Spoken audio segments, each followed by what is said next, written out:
Muito boa noite para todo mundo, sejam todos bem-vindos a mais uma Face a Face com o Sejus. E neste momento, vamos nos colocar em condições de fazer esse face a face. Minha mãe está passando aqui atrás para trabalhar com questões familiares aqui, isso é normal. Sexta-feira à noite, não tem muito jeito, mas vamos lá agora compartilhar os links para a gente não ficar mais tão. Vamos ver aqui, estou tentando ver como a gente consegue compartilhar. A casa está cheia, mas faz parte. Quarentena, mas todo mundo isolado. Vamos ter um evento familiar amanhã.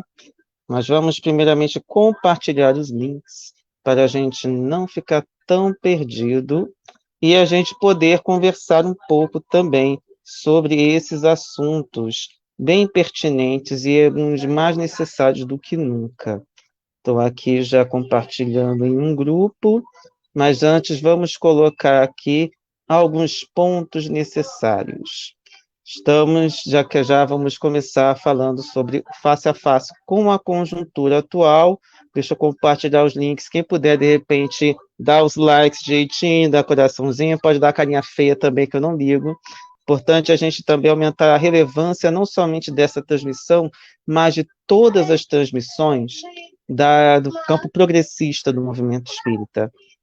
Estou com meu sobrinho aqui também, gente. Dá uma cabecinha que vocês veem aqui, é meu sobrinho, é meu irmão, estão aqui também, mas não tem problema, isso também não é motivo de problema, muito pelo contrário. Família, estamos em casa, TV em casa é assim.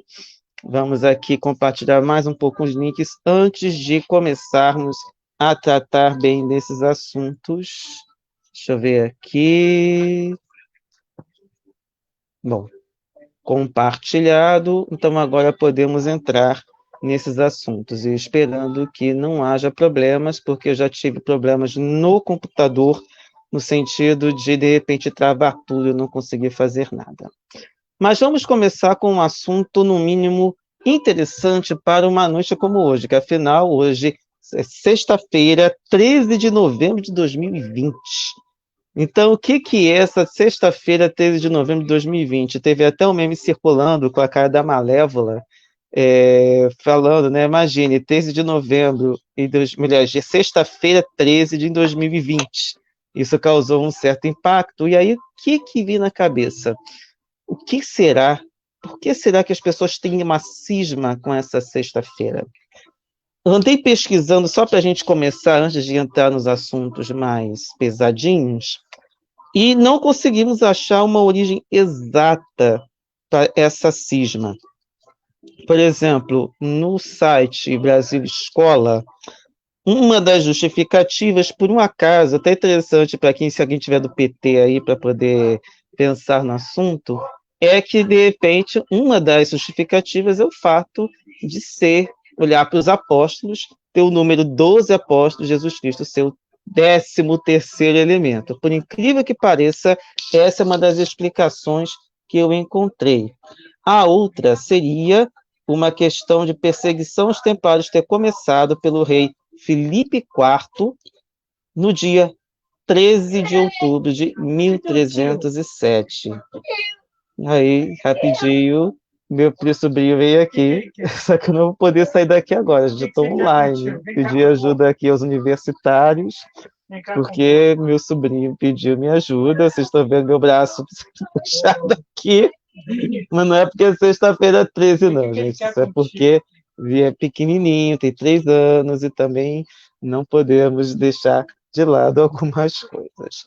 Voltando aqui agora.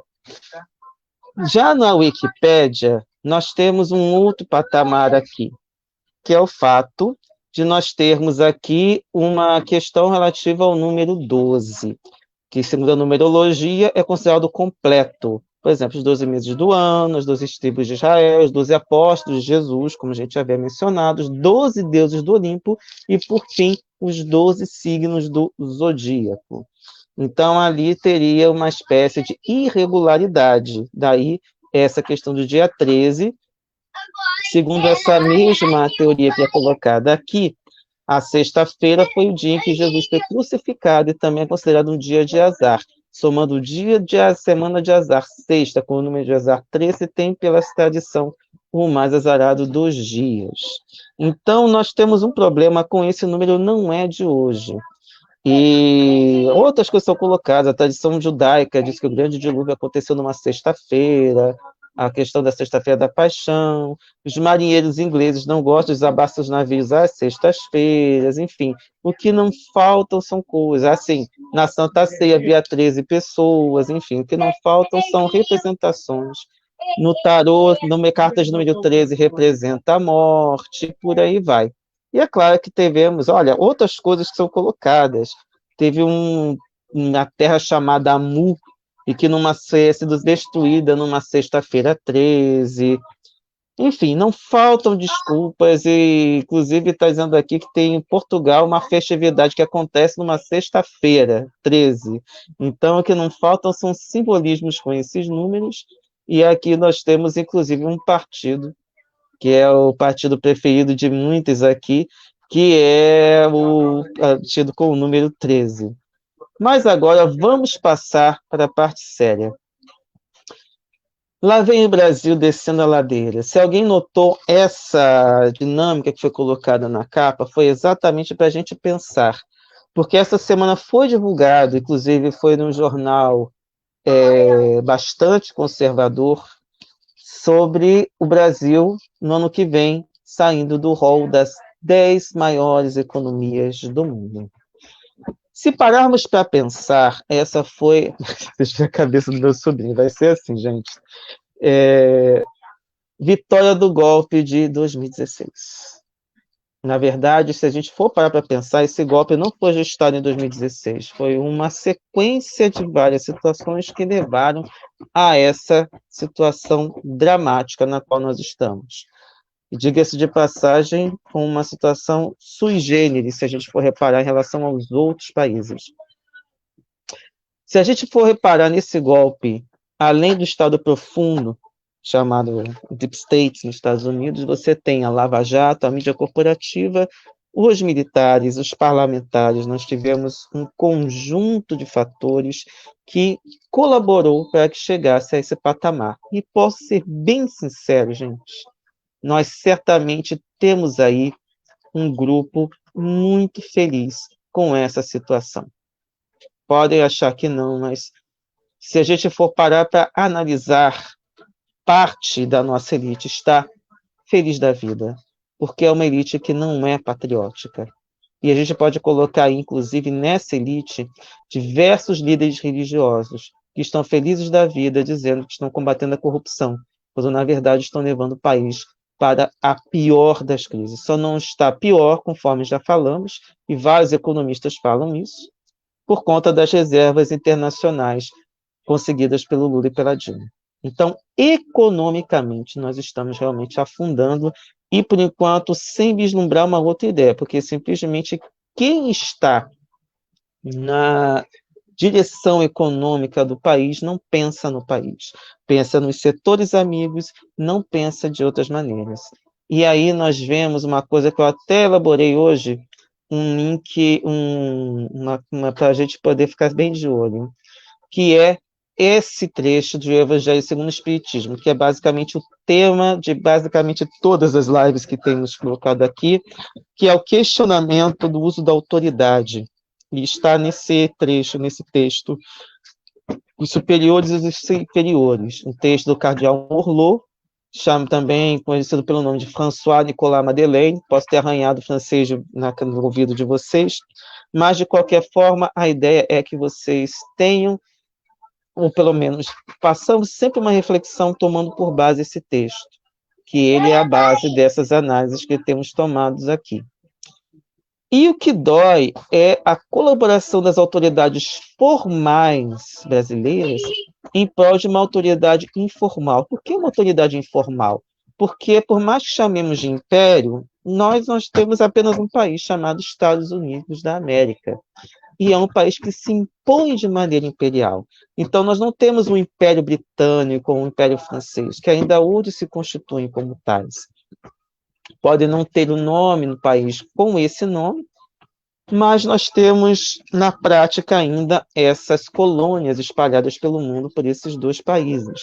Alguns são até admirados por conta de uma certa tranquilidade em relação a lidar com determinadas, como vou dizer, com determinadas posturas mais abertas com relação a direitos humanos, a garantia de direitos e tudo mais, mas na prática não deixam de ser impérios, exploradores de determinadas regiões, especialmente regiões não tão desenvolvidas economicamente.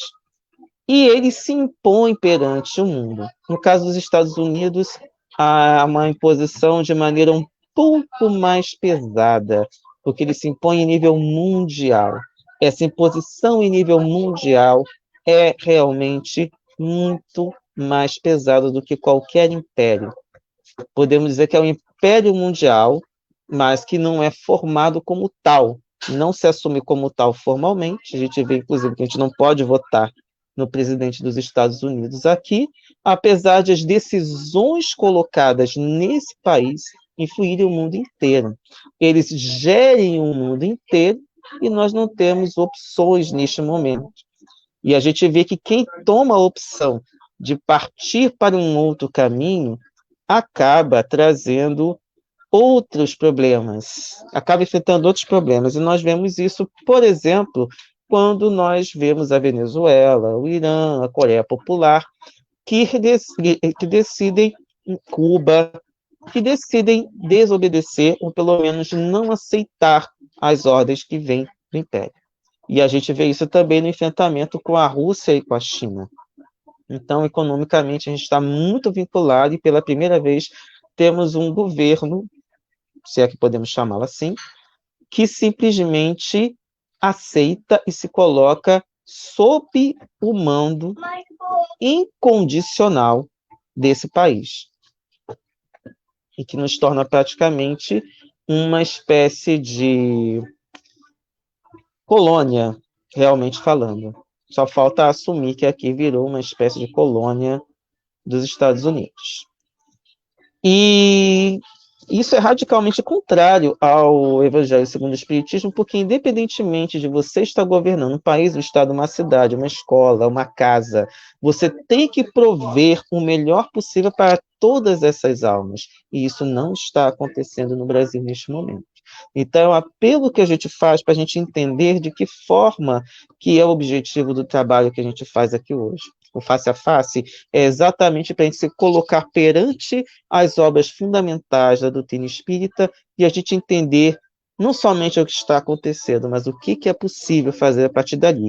No geral, eu tenho uma certa dificuldade de pensar de que maneiras, mas a gente colocando os pingos nos is, sem lembrar de programas dos outros canais conservadores ou reacionários, a ideia é que a gente procure pensar em conjunto. Por isso que eu sempre coloco o tema em debate, para quem quiser também trazer alguma contribuição, coloque isso de maneira que achar melhor, inclusive dizendo o contrário, se achar melhor também colocar coisas que não estejam de acordo com o que eu esteja falando. Não é a minha ideia aqui me impor a ninguém, mas é a constatação que eu chego a partir da leitura desse texto que está passando e se coloque aí de maneira giratória para que vocês sempre tenham esse contato.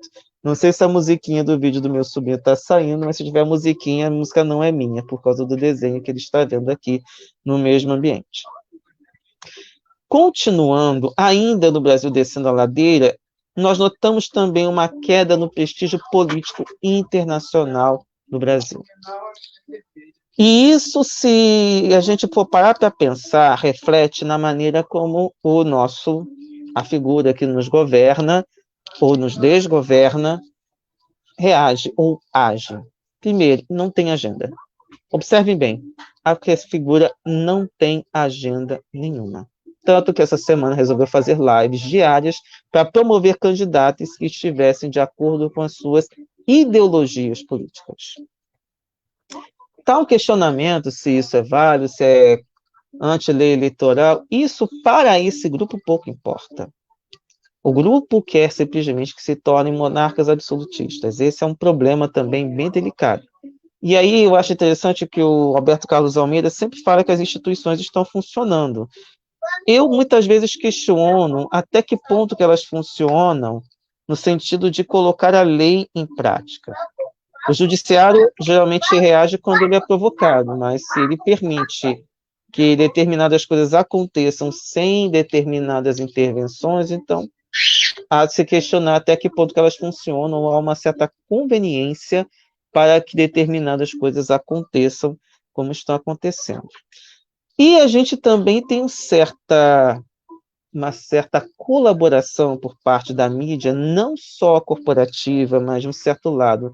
Também nós temos um problema com relação à nossa mídia de esquerda, porque elas repercutem exatamente da maneira como o presidente quer. Não somente o presidente ou despresidente, mas também todo o grupo político. Por quê? Nós tivemos essa semana, no início dela, a divulgação de que o inquérito da Marielle está chegando muito perto da família. Não vou precisar dizer que família é essa, vocês já sabem qual é. Ao mesmo tempo, nós tivemos, só nessa semana, mais revelações com relação ao outro filho, que tem aqueles problemas da rachadinha, e, por outro lado, nós tivemos também o vazamento de informações sobre a entrevista do Adélio Bispo, o que, a princípio, segundo tudo que é falado, teria feito a facada, conhecida também por muitos como fakeada, já que ainda hoje há um questionamento se aquilo ocorreu da maneira como foi passado. O fato é que isso ajudou, colaborou para ele chegar ao Palácio do Planalto e com a colaboração da mídia que simplesmente não fez nenhum debate, não promoveu nenhum questionamento, deixou correr solto, e só não foi pior porque o PT conseguiu, com o prestígio do partido, promover o outro candidato, que é o Fernando Haddad, e isso ajudou a evitar que isso se tornasse uma lavada no primeiro turno. Curiosamente, a equipe lá disseram que havia sido fraude não ter ganho no primeiro turno, e parece que o esquema está tentando ser aplicado nos Estados Unidos neste exato momento. Mas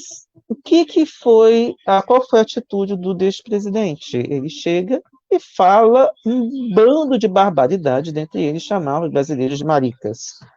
E aí, é claro que todas as vezes que ele fala alguma coisa homofóbica, ganha os jornais, aí vem toda aquela discussão que, vamos ser bem sinceros, cansa. E por que cansa? Porque a gente acaba agindo como ele quer. Não que não devêssemos falar. Isso deve ser falado, isso deve ser colocado, mas assim, tá, chamamos de manicas, tá, e o emprego, presidente? E E a família, por que está acontecendo isso? E o seu filho está realmente envolvido na morte da Marielle? O seu filho está realmente envolvido nas rachadinhas? Sabe? É hora de perturbar mesmo. Não é só ficar seguindo e falando, nossa, é homofobia, isso, é aquilo. Todo mundo já sabe, ele faz isso exatamente para isso. E a gente fica continuando no mesmo problema, que é continuar repercutindo todas as barbaridades que ele diz.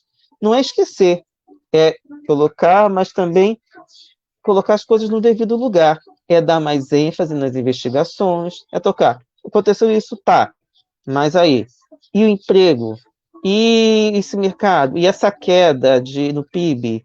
E a reforma administrativa? Você viu que não deu certo. A gente teve até um artigo do Globo essa semana que falou sobre isso, que a reforma administrativa, a reforma trabalhista, ou destruição das leis trabalhistas, chegou a 3 anos já, e não gerou um emprego.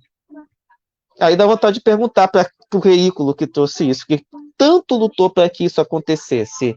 Vamos voltar ao que era antes? Pode contar que eles não vão querer. Então, isso já mostra o quanto a gente está lidando com profissionais. Então, seria a hora até, inclusive, de ressuscitar esses debates. Vamos rever essa lei trabalhista, vamos voltar ao que era antes, já que não adiantou de nada. Isso também não é colocado em pauta. Então, tem muita coisa que quem tem condições de chegar e trazer a questão da autoridade E eu falo autoridade no fato de você estar investido de um cargo, poder lutar, trazer isso de volta, traz uma nova lei trabalhista, ou de repente desfaz, apresenta um outro projeto desfazendo esse absurdo que foi criado por essa lei trabalhista, em que foi tirado todos os direitos. Deixa eu ver aqui, que agora temos algumas coisas aqui. Madu Defune, boa noite, bem-vinda. Saudações petistas também. Apesar de eu não ser do partido, mas eu admiro todo o trabalho que o PT fez no Brasil, especialmente na parte econômica também. E a Regina Celi Rocha, ele usa sempre esse tipo de estratégia como cortina de fumaça. É exatamente. E o problema é que a gente fica na cortina de fumaça e não faz o trabalho que deveria fazer, que é fazer o trabalho político. É chegar para a população e mostrar que esse tipo de estratégia é o que vem atrapalhando o Brasil, é o que está fazendo descer a ladeira. A gente fica discutindo o sexo dos anjos em vez de discutir aquilo que realmente necessita, a política de emprego, tentar ver uma forma de mudar essa situação econômica.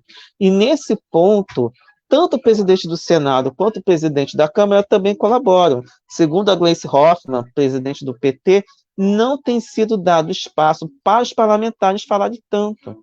Então, por isso, essa profusão de canais nas redes sociais, cada um tendo seu canal. O que é bom, por um lado, mas aquele negócio repercute apenas nas nossas bolhas. Por exemplo, essa live aqui repercute para quem eu direcionei. Em 2 grupos que eu costumo mandar também, mas nesse tempo, como eu tento não ficar aquela coisa parecendo autopromoção, então eu divulgo que toda sexta-feira tem, mas eu não fico tão incisivo. Mas em outros grupos em que a gente pode divulgar, a gente coloca para poder divulgar e trazer esse momento de reflexão. Porque a gente tem muitas opiniões, mas é preciso que a gente reflita e procure entender de que forma que a gente pode, como espíritas, tentar modificar essa situação. Então, eu penso que a gente poderia aproveitar e lembrar isso, e aquilo outro, cobrar. E também estimular os parlamentares. Vamos tentar trazer de novo a CLT, vamos tentar pensar de que maneira a gente pode estimular a economia. Tudo bem, tem um auxílio emergencial que quer acabar, e que, de certa forma, foi também o que ajudou a manter a popularidade dessa pessoa que nos desgoverna no governo com um certo prestígio. Mas se não fosse isso também, quantas pessoas morreriam? A situação já é catastrófica por conta do desemprego. Então, de que forma a gente pode estimular o emprego, nem que seja virtual? De que forma que a gente pode, o Estado pode ajudar as empresas a modernizar e trabalhar mais de maneira de teletrabalho? De que forma que a saúde pode ajudar, ou pelo menos o Sistema Único de Saúde pode atuar junto às pessoas para que elas recebam um tratamento digno, médicos de família, de repente mais médicos de família, mais postos de saúde. Esse tipo de cobrança que tem que ser feita e não ficar aguardando mais uma gracinha dele. Porque é o que ele vai fazer, porque não sabe fazer mais nada. E diga-se de passagem, quem está nos postos chaves nesses ministérios também não sabe fazer nada. Continuam nessa firula. A gente vê essa polêmica, vacina, como já falamos outro dia, aí estimula, sai da cloroquina, vai para aquele outro remédio. Gente, a gente continua no mesmo assunto, sexo dos anjos. Não é questão só que vacina, a gente quer tratamento digno, tratamento justo, porque o dinheiro, já morreu, por exemplo, aquela história do dinheiro que seria para comprar testes para saber do Covid, e foi para onde? Nós estamos agora assistindo na Europa a segunda onda do Covid, fechando tudo. E não vamos ter vacina para todo mundo tão cedo. Mesmo se vier vacina, não chega a todo mundo tão cedo. No meu setor, que é da educação, continuamos nesse problema de teletrabalho, e o prefeito do Rio já determinou o retorno às salas de aula. E aí, como é que fica isso? Ninguém faz nada, continuamos nessa situação. Ninguém impede a criatura que fazendo essa medida populista para poder agariar pessoas, votos, liberou todo mundo de volta para que todo mundo morra. É isso. Então, o negócio é muito sério. E a gente não pode realmente continuar assim. A gente tem que conscientizar as pessoas de alguma forma. Eu não sei se é por meio de memes, eu não sei se é por meio de compartilhamento de lives como essas, mas são essas coisas que a gente precisa tentar fazer. Eu sei que às vezes na casa espírita, nos grupos espíritas, a gente tem uma certa dificuldade. Então, no geral, o que eu procuro fazer? Eu percebo se a pessoa está indo a ficha, ou de repente chega no cantinho, dá para a gente tenta falar alguma coisa assim. Doris Gandres, minha querida, falando também. Boa noite, Felipe. Povo em letargia, instituições arremedando, reações que não dão em nada. As figuras continuam dizendo e fazendo as neiras à vontade. Com certeza, Doris. E aí é que entra como a gente pode fazer isso? De que forma a gente conscientiza as outras pessoas? Não é simplesmente pensar no impeachment. Segundo o ex-presidente Regina Celi Rocha falando, a segunda onda é conversinha. Ele sempre vai com essas coisas porque ele é um negacionista. Todo esse grupo que nós temos, que está nessa equipe e que coordena ideologicamente o que a gente costuma chamar de gado, mas esse gabinete do ódio é um grupo negacionista. É um grupo altamente incompetente em termos de Estado, mas muito competente em termos de viralizar a desinformação. Uma das maneiras seria viralizar as informações, mas o problema é que já foi feito um trabalho de você deslegitimar qualquer veículo que traga uma informação decente, incluindo os veículos de esquerda. O problema é que também os veículos de direita também são desestimulados, são deslegitimados. E vamos ser bem sinceros, os veículos de direita também colaboram muito para essa desinformação. Vide a maneira como trata o Partido dos Trabalhadores, que colocou essas empresas todas em boas condições. Então, nós vemos um problema ideológico muito sério que é bem difícil de a gente conseguir reverter. Mas, assim, a gente lança aqui as sementes de a gente tentar pensar uma maneira de reverter isso. Não sei se, de repente, com essas mudanças, podemos ter uma nova possibilidade de impeachment, como algumas pessoas estão aventando. Mas eu creio que a gente vai ter que realmente segurar esse rojão durante esses 4 anos. A gente tem que, infelizmente, desenhar o pior cenário. Mas é importante que a gente comece a pensar em estratégias de, pelo menos, conseguir que a população venha para o nosso lado. Para que não acreditem, já estão aí inflando o Moro e o Luciano Huck como possível chapa de direita, que, na verdade, eles querem criar heróis de direita, e, de preferência, um novo outsider. O mais interessante foi que eles conseguiram criar a aura do Bolsonaro como sendo um outsider, sendo que ele já estava na política como deputado há 28 anos. E hoje, inclusive, circulou uma figura, inclusive até no nosso grupo bate-papo do Sejus, teve lá a figura do, se não me engano, não foi no bate-papo do Sejus, mas acho que foi no outro grupo, sobre a Isto É colocando o Coringa, o Bolsonaro como Coringa. E se a gente parar para pensar, eles podem estar fazendo o jogo do gabinete do ódio, porque isso acaba reforçando a ideia de que o Bolsonaro é antissistema. E isso é preocupante. Então, na verdade, o que pode ter sido colocado como uma caricatura para prejudicar pode estar ajudando a reforçar, já que quem assistiu ao filme Coringa, percebe que ele se tornou um símbolo antissistêmico. Isso é delicado, mas vamos ver o que vem a partir daí. Algumas jogadas podem dar com tiro na água, algumas outras podem ajudar a reforçar, enfim. O fato é que essa equipe que está com Bolsonaro é mestra em reverter as jogadas. Então, essa coisa da conversinha sendo a segunda onda ser uma conversinha, isso é parte da estratégia, eles vão jogar isso o tempo todo. E como você teve uma diminuição dos casos de Covid agora no Brasil, e a gente está tendo um outro aumento agora, não sabemos o que pode vir, mas o fato é que nós vamos ter problemas graves de saúde e não vai demorar muito. É provável que tenhamos outros lockdowns aí, infelizmente vamos ter novamente o presidente passeando aí, comendo caldo de cana é ótimo, né? Tomando caldo de cana, comendo pastel, fingindo que está trabalhando, fingindo que é povão. Bom, vamos passar para a próxima pauta, que afinal a ideia é a gente pensar. Trump e os Estados Unidos da América paralelos. Até agora, ele não reconheceu a derrota nas urnas.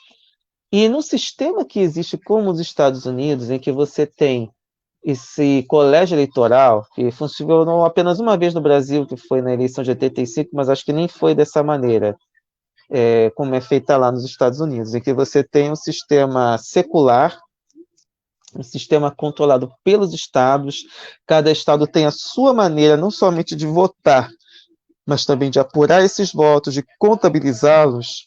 Isso acaba causando uma certa estranheza para a gente que está acostumado com um tribunal regional eleitoral, com o Tribunal Superior Eleitoral.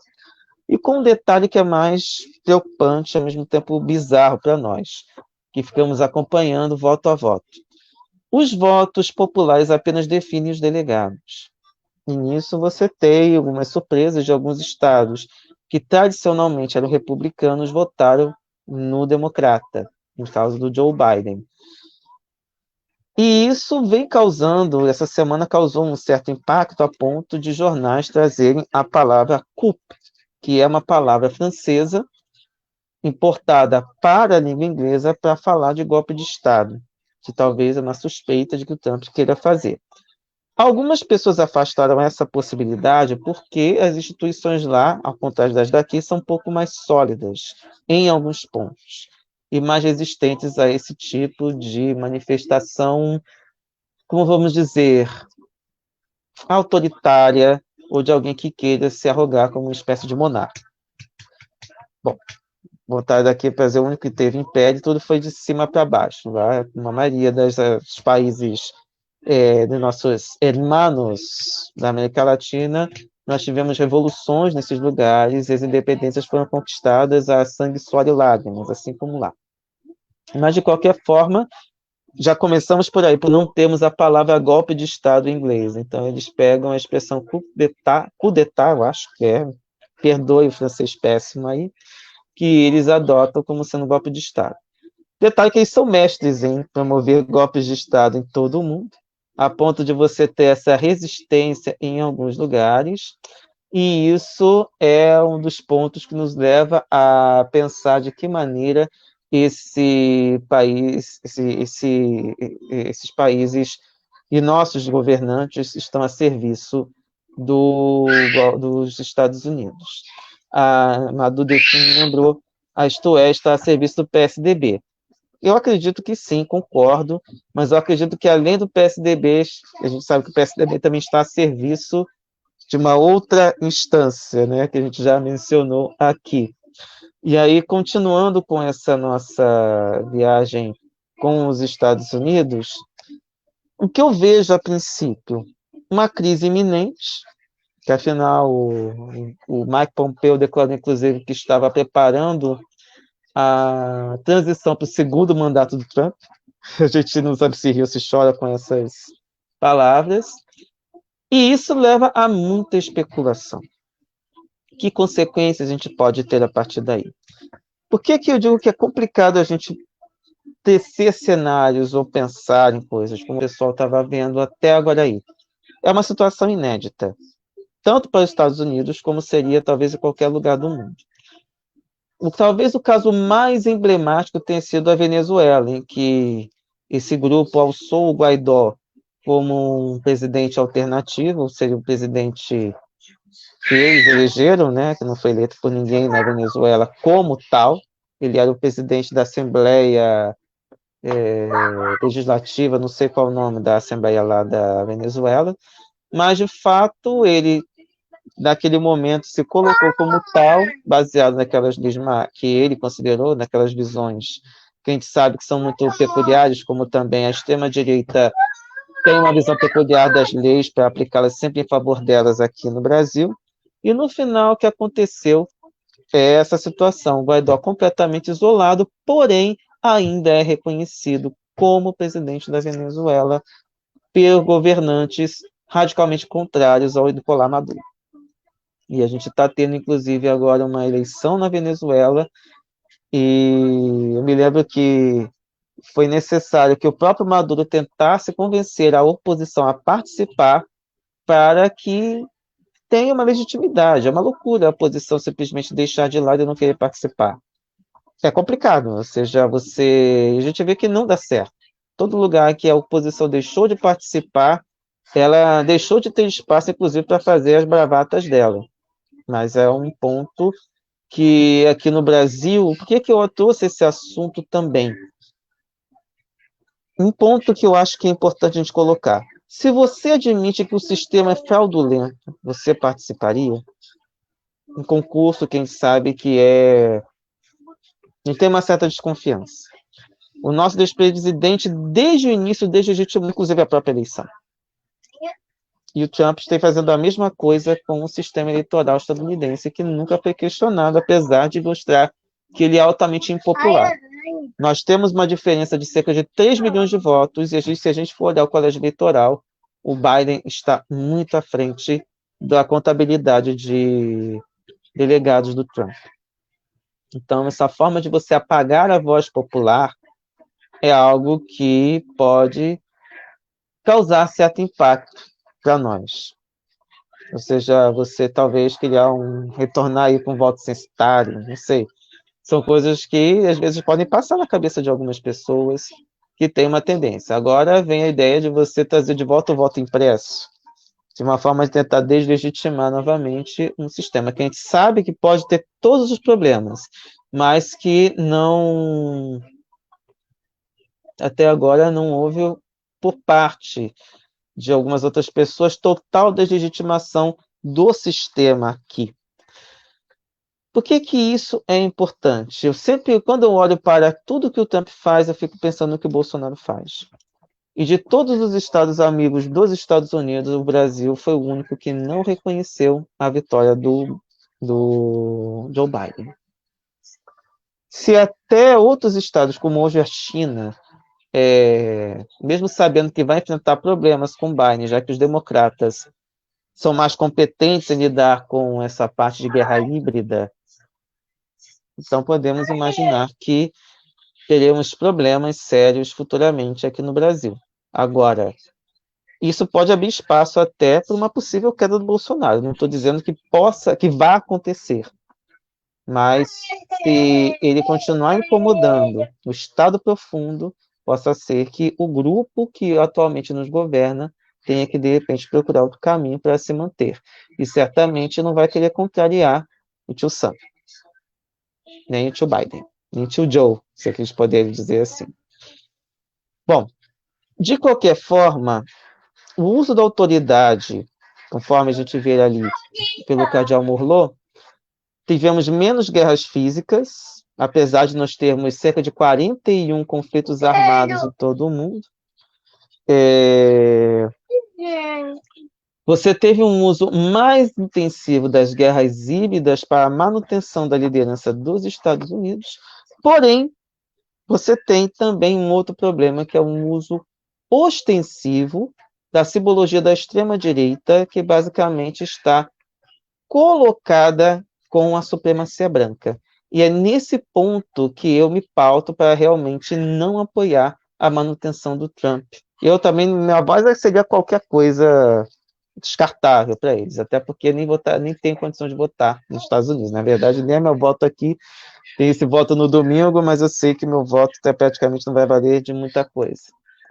Mas vou participar, vou votar, que afinal não somente é um dever, mas por conta, a gente vai entrar no próximo tópico, que é justamente as eleições municipais, mas é um ponto que eu queria que a gente trouxesse, que é bastante preocupante, que é a questão da supremacia branca. A manutenção de você ter a filosofia da supremacia branca, inclusive cooptando não brancos, como é o caso do Bolsonaro, e de todo o grupo que o segue, para esse tipo de filosofia é altamente preocupante. Inclusive no TikTok, inclusive esse vídeo está no YouTube, tem um vídeo sobre supremacia branca que foi colocado de maneira relativamente simples, mas cujas consequências são basicamente terríveis se a gente for mantiver pessoas com esse tipo de filosofia no poder, porque são pessoas que são capazes de tudo. Só não foram mais capazes de fazer coisas piores porque as próprias instituições não permitiram. Mas isso não significa que essa filosofia não vá entrando de maneira a conta-gotas na cabeça de muitas pessoas. Vide que a gente ainda tem muito que aprender com isso. Bom, vamos a uma questão polêmica agora. Por que eu digo que é polêmica? Eleições municipais, reta final. Eu vi muita coisa essa semana, muito esfuziante, com relação a tudo o que está relacionado com as eleições municipais, especialmente as pesquisas. Estamos tendo muitas ênfases nas pesquisas, e isso que é preocupante é a lição que a gente pega dos próprios Estados Unidos da América. Por que eu estou alertando isso? As pesquisas previram cerca de diferença de 12% entre o... Tudo bem, lá as pesquisas geralmente falam um pouco mais, mas havia uma expectativa de 12% de diferença entre os votos para o Trump e votos para o Biden. A diferença foi de 3 milhões. Não precisa ser nenhum matemático. 71 milhões a 75 milhões, eu acho, 74 milhões de votos contabilizados. O que significa isso? Uma tremenda gafe nas pesquisas, foi um tremendo erro entre elas. Por que isso aconteceu? E o que pode acontecer no domingo aqui no Brasil? São pesquisas bancadas por grandes grupos de comunicação realizadas prioritariamente por telefone. O povão não está sendo ouvido. Então, a gente não tem noção nem de qual repercussão vai ter desse voto popular. E qual é a minha preocupação? Todas as pesquisas que podemos ter visto essa semana, inclusive provavelmente a boca de urna, que a gente deve ter agora no final de semana, podem ser todas enviesadas. E um outro alerta que eu gostaria de fazer, para a gente não ter um balde de água fria no domingo. A gente precisa estar atento a isso também. Em 2018, quem colocou isso foi o Renato Rovai, na revista Fórum, o Fórum 11:30, colocou que nos 2 turnos, um dos fatores que ajudaram a eleger o desgovernante e toda essa equipe que hoje nos atormenta no Congresso, eles continuam fazendo as bravatas dele, ninguém os tira de lá, foram vigílias que ocorreram de sábado para domingo. Geralmente as vigílias, em algumas igrejas, que têm essa característica mais voltada para essa questão política, fazem de domingo para segunda. As vigílias foram adiantadas com o objetivo de incentivar as pessoas a votarem em determinados candidatos. Por isso, nenhuma boca de urna detectou a vitória do Witzel, a derrota da Dilma, a derrota do Requião, a derrota do Lindbergh a derrota do Suplicy. Então, esse é um dos pontos que podem ser um fator surpresa para domingo. Como a apuração já começa no próprio domingo, então a gente vai ter uma noção se as pesquisas estão corretas ou não. Mas eu realmente estou procurando não botar minha mão no fogo por nenhuma pesquisa, porque esse estratagema foi usado em 2018 e pode muito bem ser usado agora. Como o desgoverno, autorizou que as igrejas se tornassem serviços essenciais, muitas igrejas estão abertas e estão lotadas. E tem um grupo que vai seguir exatamente o que os seus líderes mandarem. Então, devemos estar nos preparados.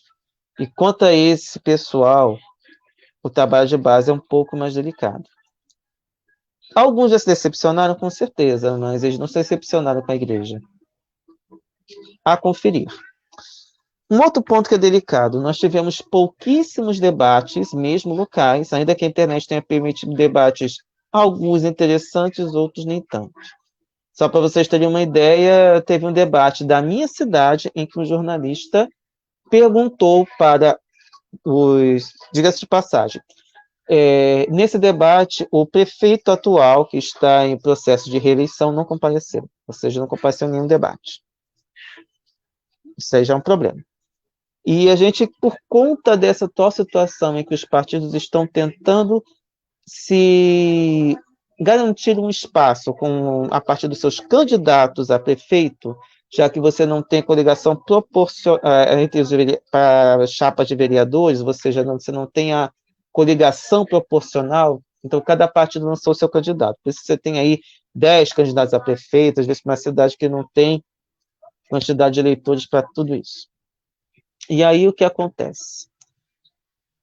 O prefeito atual não participou e ficou lá uma coisa do tipo, você tem uma pergunta, você tem 1 minuto para a resposta, aliás, 30 segundos para a pergunta, 1 minuto para a resposta, 30 segundos de réplica, 30 segundos de tréplica. Então, vocês imaginem a correria que foi esse debate, que durou quase 4 horas e foi nesse desespero. Então, você não discute ideias, você joga e não consegue terminar nada. Você não termina um raciocínio nesse período, tratando de temas bastante delicados para qualquer cidade. Nisso que aconteceu, você teve espaço para um jornalista, o jornalista me coloca uma pergunta em que eu prefiro até que vocês, não vou nem dizer para vocês, não dar adjetivos, mas só para vocês terem uma ideia. Foi uma pergunta, olha o nível da pergunta. O que vocês vão fazer pelos ricos da cidade? Eu não sei se é pior. Exatamente, Regina, vigília política, essa é a minha maior preocupação. E realmente eu acredito que vai acontecer. Eu não sei dessa pergunta que você vai fazer pelos ricos da cidade. Eu não sei o que é pior, ter que escutar essa pergunta ou ter que respondê-la. Não tem o menor cabimento em nenhuma cidade fazer esse tipo de pergunta. Porque além de ser muito genérica, ela é irresponsável. Com tantos problemas na cidade, saúde, educação. Eu tenho um blog e um canal chamado Legislativo em Foco, em que eu procurei trazer que tipo de problemas na cidade. Você tem saúde, segurança, educação, segurança pública, que até estava discutindo num canal, num blog sobre isso, mas por um outro patamar, uma visão espírita, já vou falar sobre isso também. Você tem água encanada, esgoto, recolhimento de lixo. Gente, tem tanto assunto pertinente a uma vida da cidade. Que cabimento, gente. Desculpe, mas eu não sei se foi uma casca de banana ou se foi uma forma de tentar jogar alguma coisa ou causar, né, que a gente tem muito essa ideia da lacração nas redes sociais. E, enfim, eu não sei que tipo de pergunta eu faria se estivesse lá, mas certamente não seria uma pergunta tão, para dizer o mínimo, tosca quanto essa. E a pessoa se disse jornalista quando fez esse tipo de pergunta. Mas o que a gente pode pensar, a única coisa que eu poderia colocar para quem ainda tem dúvidas, e eu sou um dos que ainda estou pensando, pelo menos em um determinado voto, que é para vereança na minha cidade, que tipo de autoridade usaria dessa responsabilidade? Ou seja, de que forma? Para quem a gente vai eleger deputado, vereador ou prefeito, vereador ou prefeita, tem a questão de mandatos coletivos também, que é uma estratégia muito interessante que algumas pessoas estão lançando. De que forma eles usariam a autoridade? E aí é importante que a gente leia isso, ou seja, assumiriam responsabilidade sobre as almas que vão governar, ou que vão representar, vão fazer valer as cidades como elas são, torná-las efetivamente cidades de todos, ou apenas de determinados grupos. Vamos conseguir fazer um trabalho em conjunto, harmônico, para que se consiga uma realidade melhor, independentemente do que venha de qualquer governo, seja ele federal ou estadual, tentar fazer que a cidade realmente tenha algum grau de autonomia, estimulando alguma fonte de renda que não fique dependendo o tempo todo de verbas federais. Creio que esses seriam debates interessantes e que eu não sei se foram tratados. E em tempos de pandemia, esse é um dos pontos que seriam essenciais, porque realmente nós temos cidades muito dependentes, cidades que vivem de especulação, cidades que vivem, às vezes, do serviço público, cidades que vivem dependendo de salários de aposentados. Nós temos de tudo. E é preciso que haja uma diversificação para não ficarmos sempre dependentes de determinados fatores. Temos uma vocação na cidade, ótimo, se invista nisso, mas se invista em outros setores também. Não se pode ficar dependente de tudo, conforme isso tem sido colocado. Aqui, por mais que tenhamos um governo, um desgoverno federal tentando fazer disso aqui uma colônia, nós não podemos aceitar que se torne colônia o tempo todo. É preciso que haja uma autonomia financeira das cidades também, que haja emprego, que haja um desenvolvimento sustentável, que se coloque a questão ecológica também, que afinal temos responsabilidade sobre o meio ambiente, que a educação seja de qualidade, independentemente dos níveis que sejam estabelecidos ali, daquilo que é possível que as prefeituras possam fazer. Esses debates precisavam estar em pauta. Sem bravatas e sem ideias fantasiosas. É preciso colocar o pé no chão, inclusive, para esses debates. E, independentemente de quem seja eleito no domingo, é cobrar, é mostrar. Porque, infelizmente, muitos políticos realmente só aparecem a cada ano de eleição. E, inclusive, eu cheguei a perguntar para o cientista Alberto Carlos Almeida se seria interessante a gente descasar eleição legislativa para eleição executiva. Eu acho que é um outro ponto que seria interessante a gente perguntar para os parlamentares. Mas não sei como acontece na França, de você seria tipo o primeiro turno e segundo turno, daqui a algumas semanas ter uma outra eleição. Faz no ano seguinte, como tem lá um midterm nos Estados Unidos. Seria interessante até que a gente tivesse isso para a gente poder valorizar tanto as eleições executivas quanto legislativas para a gente ter uma ideia e ter um debate mais aprofundado. É uma ideia que eu estou lançando, mas que, na verdade, exigiria da nossa parte talvez uma maturidade melhor. Nós ainda não aprendemos a ser uma república, nós ainda não aprendemos a ser uma democracia, a gente ainda não consegue debates profundos sobre os temas que a sociedade seria interessante discutir em sociedade. E esses são pontos que a gente precisaria conversar com a população, não somente entre nós, que a gente tem nossas ideias, mas será que aquela pessoa que trabalha o dia inteiro, aquela pessoa que apenas está preocupada com o seu salário no final do mês para poder pagar as contas, ter que sustentar a família, tem que lidar com problemas pessoais, às vezes difíceis, até mesmo se preocupar para manter o próprio emprego, tem noção de que esse voto que vai ser depositado no domingo vai direcionar, de repente, para ele ter uma vida melhor no futuro, ter uma saúde melhor, ou apenas vai ajudar a colocar asfalto na rua? Porque o governo de qualquer cidade vai muito além disso. E a Constituição de 1988 direcionou muita responsabilidade para as cidades. Enfim, são algumas coisas que vieram agora, mas que é interessante que a gente analise não somente para este pleito, mas para os outros, para que a política não se torne apenas um assunto de 4 em 4 anos ou a cada 2 anos, mas seja diária, cotidiana, ou menos semanal, como a gente faz aqui no Face a Face. Porque a justiça social não vai vir apenas pelo voto, vai vir pela formação com as bases, vai vir por esses relatos, por estar junto, a gente entender que não adianta você ter cidades partidas, não adianta você ter apartheid social. A gente vai ter que entender que, para ter uma extrema pobreza, você obrigatoriamente tem essa extrema riqueza do outro lado. E isso não funciona apenas nas mesmas cidades. Temos cidades extremamente pobres e outras cidades extremamente ricas. E por que eu estou falando isso também? Indo para o nosso último ponto de hoje, que é o símbolo disso. O apagão no Amapá. Inclusive, eu quero me desculpar que na semana passada eu ia comentar, mas infelizmente por conta das minhas desorganizações que às vezes acontecem, eu acabei não falando. O apagão no Amapá é um símbolo que eu acho que é de tudo isso. é um estado extremamente pobre, extremamente isolado, e diga-se de passagem, simbolicamente, para o Brasil ele não é nada, ou quase nada. Mas só para a gente ter uma ideia de como o Amapá é utilizado como moeda de troca, uma das pessoas que foi senador muito tempo pelo Amapá é o Sarney.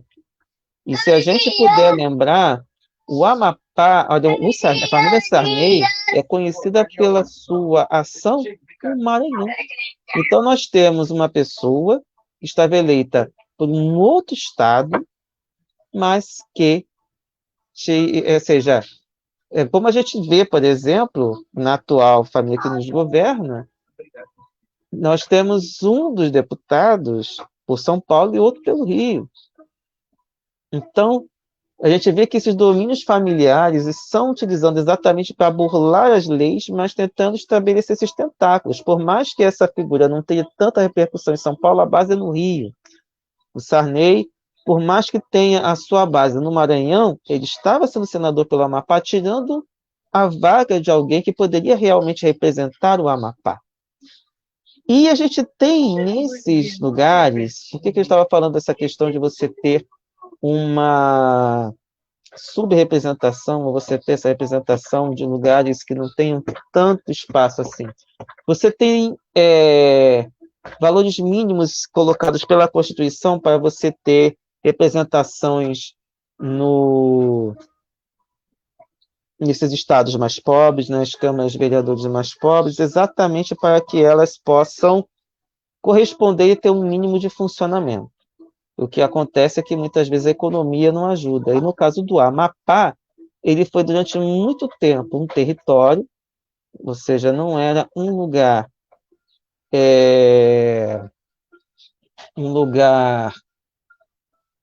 central, ou seja, não é um local em que você tinha uma vida política como nós tínhamos.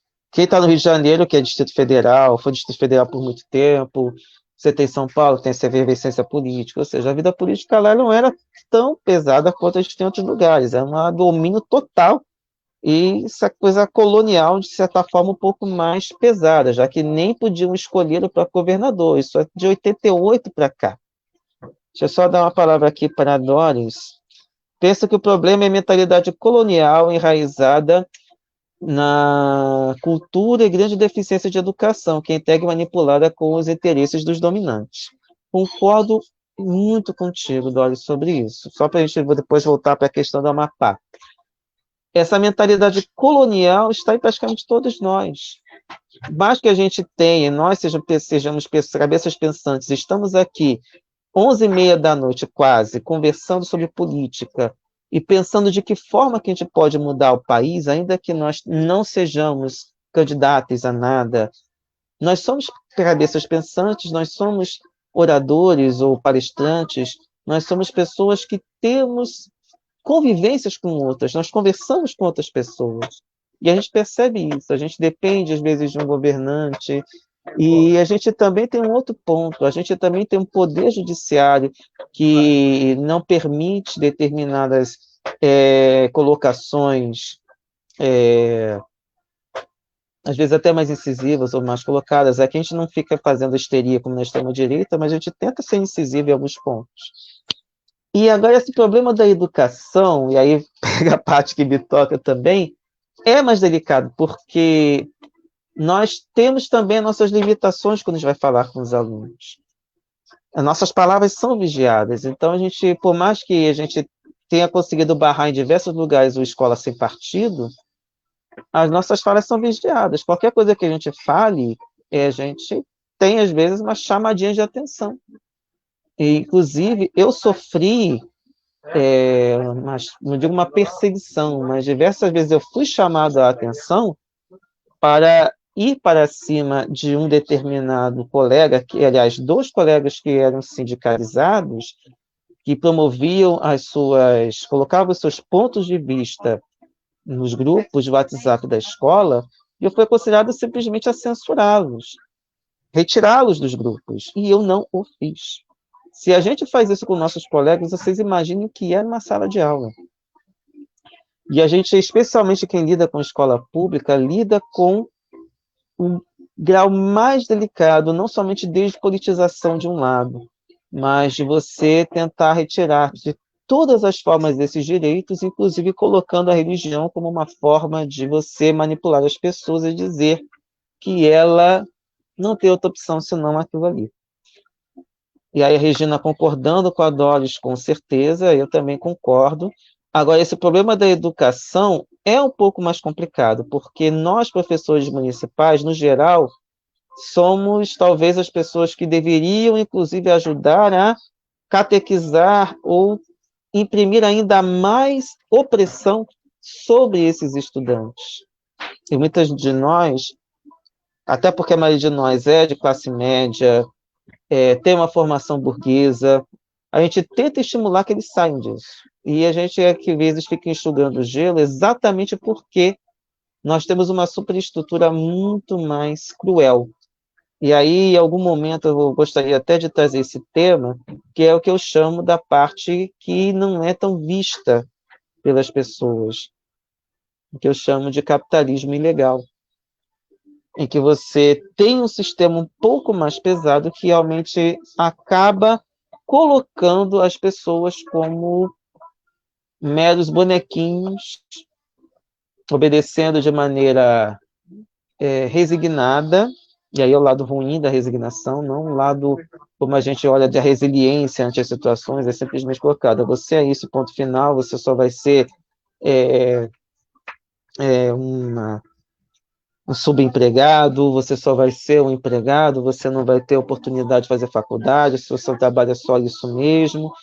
E por mais que a gente tente, quando eles chegam para nós no ensino, segunda fase do ensino fundamental, eles já sabem que eles vão ser, eles já têm noção de que eles vão seguir os caminhos dos pais e fazer exatamente toda a parte ilegal, seja sobre emprego, ou servir apenas de capacho para os patrões, enfim. É bem difícil a gente tentar estimular outro tipo de situação. E o que eu acho mais terrível com essa onda capitalista, tenta-se colocar a ideia de que tudo agora é empreendedorismo. E nisso você esbarra com projetos de empreendedorismo. Como você vai empreender numa zona rural? Ele é empregado. E muitas vezes são filhos de trabalhadores das fazendas. O que eles vão empreender? E como é que a gente empurra esse tipo de filosofia para pessoas do campo e pessoas da cidade? Vamos ser bem sinceros, o melhor exemplo de empreendedorismo do mundo é o tráfico de drogas. E a coisa é tão interessante se a gente parar para pensar que é talvez uma das poucas coisas que dê tão certo e faça tanto sucesso. E faz sucesso exatamente porque ele é ilegal, porque aí você coloca o preço que você quiser. Daí você também tem o tráfico de armas, que é altamente lucrativo, o tráfico de pessoas, que também é altamente lucrativo. E o que você faz? Isso é o empreendedorismo. E nesse ponto, os alunos que a gente está lá tiram isso de letra em relação com a gente. E não adianta dizer para eles que isso é ruim. Estar na cadeia e sair para eles é absolutamente natural, porque o tio foi, o primo foi. Isso não é nada demais para eles, não assusta. E a violência é parte da vida dessas pessoas, porque elas sabem que para elas não tem outra opção. E quando a gente tenta trazer isso de uma outra maneira, a gente esbarra com isso. Você tem um monstro chamado capitalismo que joga essas pessoas nessa situação. Por isso que é tão difícil, por isso que a educação, por mais que a gente tente malhar em ferro frio, a gente não consegue realmente reverter a situação na escola pública. A gente lida com um monstro que está lá fora. A gente pode trazer os sonhos para os alunos, mas saiu dali é pesadelo. E é um pesadelo, a princípio, sem fim. A única maneira é realmente agir além da escola. E a gente esbarra com as igrejas, especialmente algumas igrejas, que ajudam a manter essas pessoas de uma maneira quase que hipnotizadas, conforme vocês já falaram aí também. Colonizadas, como a Doris colocou nesse pensamento. É algo realmente muito sério. E vai demandar até outros momentos, a gente pode voltar, para a gente não perder, ficar muito tempo nisso, mas é um assunto que depois a gente vai poder conversar melhor. Regina falando. Eu ganho um dia que meu pai leva um mês para ganhar, tia. Esta fala. Exatamente, Regina. Você também da educação sabe bem. A gente já teve um caso, um testemunho de uma colega, em que ela falou que enquanto ela estava aplicando prova, o aluno estava se abanando com praticamente o trabalho todo dela. Ali, se abanando. Como é que você chega para ele isso aí errado? Ele pode dizer, olha, seu salário está aqui. A gente fica realmente intimidado. Você tem uma estrutura que é muito mais séria. Aí a gente pode dizer que a igreja salva? Não, a igreja não salva. A igreja, especialmente algumas igrejas delas, são absolutamente coniventes com isso. E a gente vê isso no complexo de Israel, que foi estabelecido no Rio de Janeiro. Tráfico com as igrejas. Quando não é isso, é a igreja com a milícia. E aí você tem a milícia que geralmente são agentes do Estado que se colocam de uma maneira corrupta. Realmente. Perdão, gente, esbarrei aqui, mas voltei. Voltamos aqui. Não sei se está no mesmo patamar, consegui esbarrar aqui. Isso mesmo, Regina, é triste, mas a gente precisa. É aquele negócio, é triste, mas é pé no chão. A gente precisa realmente ter esse pé no chão. E, de certa forma, foi por isso que eu preferi ir para a zona rural, porque eu, como fui diretor, a gente lida com isso cara a cara, a gente fica marcado. Eu acho heróico estar lá, mas, assim, inclusive, enquanto eu estive na direção, a minha voz não chegava aos alunos como eu gostaria. É na sala de aula que a gente consegue, mas a gente precisaria uma espécie de voz sonante, todo mundo falando a mesma coisa. E como é que a gente consegue isso? Podia ser pelo sindicato? Ótimo. Mas os professores estão nos sindicatos? Muitos não estão.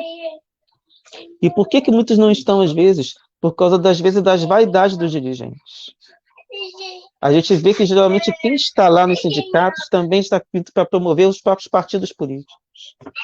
E, às vezes, para alcançar cargos políticos. Nem sempre estão pelo bem da classe. Alguns estão. E eu admito, tem muitos que estão. Mas quando chega no ipsis literis, de você colocar isso em pauta, a pessoa assume o lado partidário. Então é um ponto muito delicado mesmo. E, às vezes, em vez de resolver assuntos da classe, acabam resolvendo assuntos partidários. É complicado mesmo, como diria Luiz Nassif. Ele fala isso diversas vezes nas lives dele, no Jornal do GN, mas é algo que a gente precisaria realmente rever. Você está pela classe ou você está pelo porque você quer alcançar um patamar? Não quero me colocar como exemplo, mas eu poderia estar fazendo lives e mais lives no canal meu. Eu estou aqui pelo Sejus, porque a minha ideia é a gente trazer essa discussão no Sejus. Nós temos o bate-papo para a gente fazer isso. A gente pode trazer essas questões lá. Começa por aqui ou conclui aqui. Na verdade, estou tentando a gente trazer para a gente refletir. Mas isso passa por uma coisa que vai muito além de simplesmente a gente passar 1h10 falando. É algo também, assumir postos ajuda, mas toda pessoa que assume posto, qualquer cargo, passa por determinadas provas não muito agradáveis, como lidar com pessoas que querem te tirar o tapete. Pessoas que querem te derrubar porque a pessoa quer assumir o lugar. Só para vocês terem uma ideia, eu participei até hoje de uma única passeata, e o que me deixou abismado? Nossos representantes estavam brigando por microfone. Depois eu não participei de mais passeata nenhuma. Fora que a minha saúde não ajuda. Eu tenho uma síndrome reumatológica e eu tenho que evitar ao máximo esse tipo de exposição. Então, por isso que eu também não fico aqui incentivando as pessoas a irem à rua. A gente precisa de estratégia. A rua é uma delas, mas não é só isso. A gente precisa, realmente, de outras estratégias. As redes sociais também estão aí para isso, para facilitar essas conexões. ainda que estejamos falando em redes vigiadas. Não podemos nos esquecer que estamos falando por um dos fatores de uso do Império. Mas, voltando agora para o Amapá, depois a gente pode estabelecer um pouco mais essas questões de estratégias. A representatividade do Estado do Amapá no Brasil é quase nada.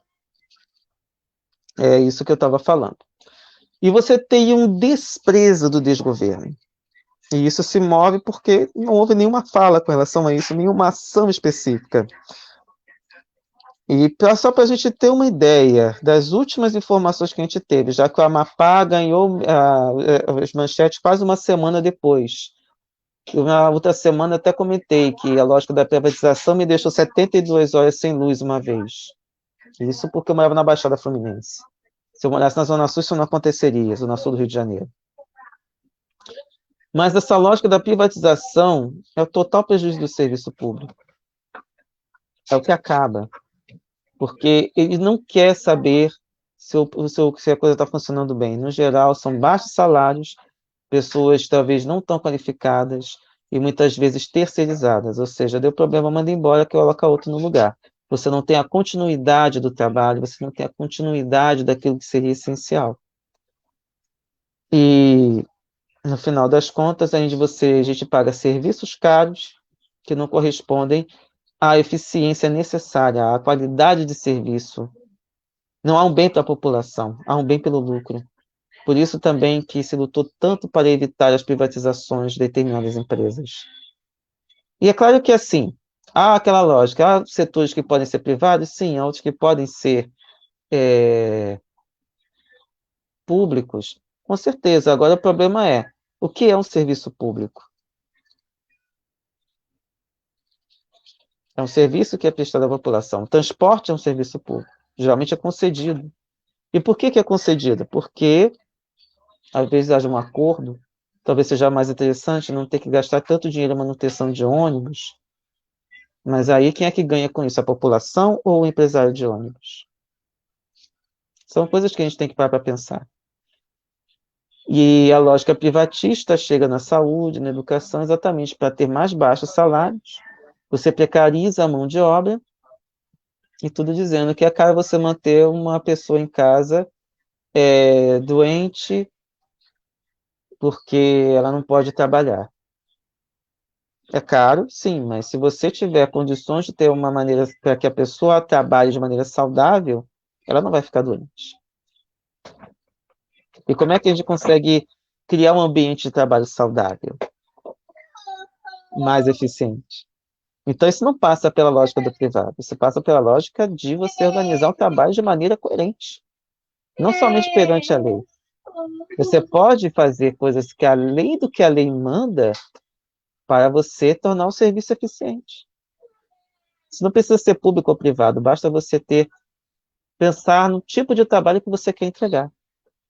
Diga-se de passagem, no geral, os trabalhos mais pesados, os trabalhos mais sofisticados, são feitos pelo serviço público. As obras mais pesadas, inclusive, chegamos a ter coisas mais absurdas. Você pegar um exemplo, a questão das obras da Olimpíada, outras obras que foram colocadas, você criou obras e depois você privatizou. Quem está ganhando com isso? É o público? Não. A obra já foi feita, bastaria uma manutenção. Aí, se você não quer manter, você privatiza porque alguém vai tirar um lucro a partir dali. E o apagão do Amapá, inclusive, está trazendo um outro ponto muito delicado. A última notícia que eu soube, o juiz federal determina que a União pague R$ 1.200 a cada cidadão do Amapá por perdas com apagão. Seria a continuação do auxílio emergencial. Mas outra notícia que eu soube é que esses problemas também seriam pagos por todo mundo. Sim, você, eu, que não elegemos o desgoverno, vamos pagar pelo apagão do Amapá. Tudo bem, é um estado pobre, é um estado que tem todos os problemas, como a gente já havia comentado, dos problemas que é Como a gente pode transformar um Estado com mais autonomia para não ficar tão dependente do governo federal, ou do governo estadual, do governo municipal, enfim, que tenham uma certa autonomia financeira, administrativa. Tudo isso deve ser colocado em pauta. Mas no caso do Amapá, a gente está vendo ali exatamente a irresponsabilidade que foi feita ao longo dos séculos. E, aliás, nem ao longo dos séculos, mas um pouco mais, não chega nem talvez 40 anos, mas que realmente precisaria uma outra visão de autoridade. E olha que foi um Estado que, olhando aqui pelos governantes pós-1988, nós tivemos basicamente, olha, nós tivemos, tirando o PDS, que hoje é o PP, e o PFL, que governou logo no início, nós só tivemos PSB, PT, PDT, 3 partidos, a princípio, de esquerda. Então, a gente vê que tem muito trabalho a ser feito ainda. Ainda que lá tenhamos essas questões ainda bem complicadas, mas, a rigor, a gente vê que tem muito trabalho a ser feito e que, na verdade, deveria, da nossa parte, também ter uma atenção um pouco maior. A gente espera que isso se resolva da melhor maneira possível, que as autoridades que assumam o Estado e assumam essa situação também tenham esses casos um pouco mais colocados em pauta. Por isso, eu indico sempre essa leitura do Evangelho segundo o Espiritismo, Sede Perfeitos, capítulo 17, Os Superiores e Inferiores, por François Nicolas Madeleine, Cardeal Morlot. Tenho certeza que muitas dessas pessoas já tentaram, mas nem sempre o negócio funciona porque você tem os impedimentos que vêm de fora.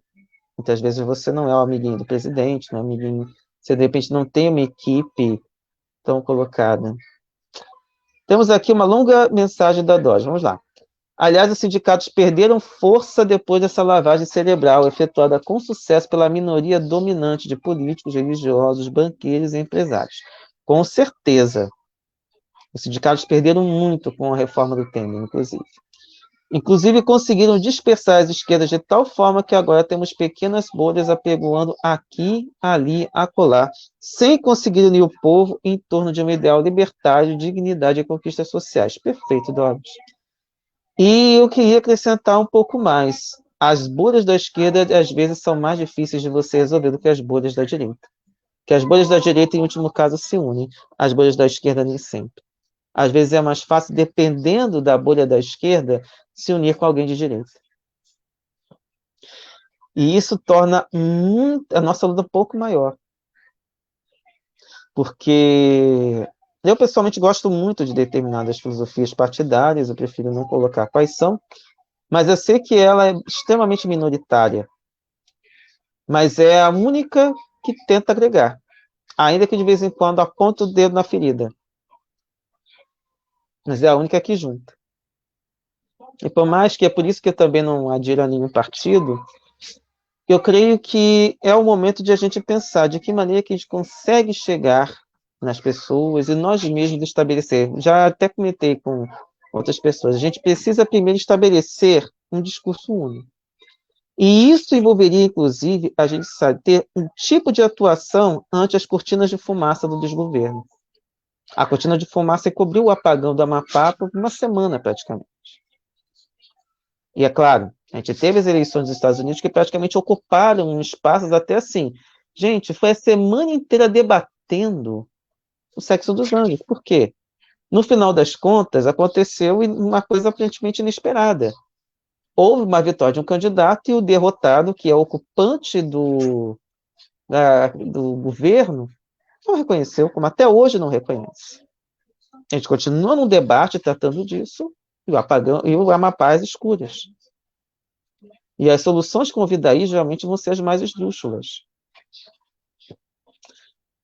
E nisso muitas pessoas realmente passaram por problemas bastante delicados e que virão outros problemas daí para frente. Gente, foi muito bom estar com vocês. Deixa eu só passar aqui para outros pontos aqui que a gente precisava colocar. Bom, já está no blog Canteiro de Ideias, o terceiro artigo sobre segurança pública, e nesse ponto trazendo algumas propostas que achei muito interessantes que eu encontrado, que realmente deram certo, ajudaram a acalmar os ânimos e trazer dignidade para as pessoas que estavam em conflito com a lei. E o nosso desafio, como nos aproximarmos das classes populares? Eu acho que em breve a gente deve ter algumas propostas aí. Então, pouco mais do que eu geralmente havia planejado para a gente colocar. Sextou ou sábado? Deixa eu ver aqui. Agradecer a Clara Ture, não sei se é esse o nome, Regina Maura, Márcio Fioravante, Deise Souza, Thelma Azevedo, Eliane Paula, que também colaboraram deixando seu joinha. Isso ajuda. Foram poucas pessoas, mas é sempre bom estar com vocês. Vamos ver se em breve a gente consegue ampliar esse alcance. Essa live agora vai para o YouTube também. E antes de a gente dar um abraço final para todo mundo, gostaria de lembrar, colocando naquele que fica aí embaixo, não sei se todo mundo conhece o Sejus, mas lembrando que nós estamos no Facebook, no YouTube, no Twitter, no Instagram, no TikTok e no WhatsApp. E pedir para curtir, né, coraçãozinho, compartilhar nosso trabalho. E quem quiser vir estudar conosco, a gente está terminando de estudar no Princípio do Verbo e a gente vai começar a estudar Espiritismo e Política. Tenho certeza que o grupo vai bombar bastante pelo WhatsApp. Quem quiser se cadastrar, quiser participar, só deixar o número de WhatsApp no privado aqui no Facebook. E lembrando das nossas outras lives. Segundas-feiras, nós temos às 20 horas no Instagram Vende Insta. Agora, neste mês de novembro, nós estamos fazendo uma espécie de especial com várias figuras, especialmente jovens, negras, que estão no movimento afroespírita, que é um movimento que não é ligado ao Sejus, eu estou lá participando também, e eu estou aprendendo muito com eles também, com relação a muita coisa, inclusive parte de diversidade sexual também. Tivemos uma entrevista maravilhosa segunda e teremos outras também nas próximas segundas-feiras. Às quartas-feiras, aliás, às terças-feiras, nós temos as lives do Sejus. Nessa próxima terça-feira teremos a última live de No Princípio era o Verbo, com o Elias Moraes, que vai fazer essa última intervenção. E às quartas-feiras nós temos uma dobradinha no canal Faz e Bem, que é primeiramente a Carla Pavão trazendo uma reflexão de maneira plural, que afinal é um canal de espiritualidade plural, liderado pelo Mauro Lopes, e em seguida nós temos os estudos das obras de Allan Kardec. Neste momento estamos trabalhando a Revista Espírita, começando por janeiro de 1858. E a ideia é que a gente pegue outras edições para a gente poder aprofundar e entender esse grande laboratório que o nosso querido Kardec nos legou. Então, gratidão, Regina, valeu, bom final de semana, fica um abraço forte para todo mundo, um beijo enorme para quem acompanhou até agora, e para todo mundo também que, de repente, veio depois, também pedir para curtir, compartilhar, para a gente furar o bloqueio dos algoritmos, tanto do Facebook quanto das outras redes.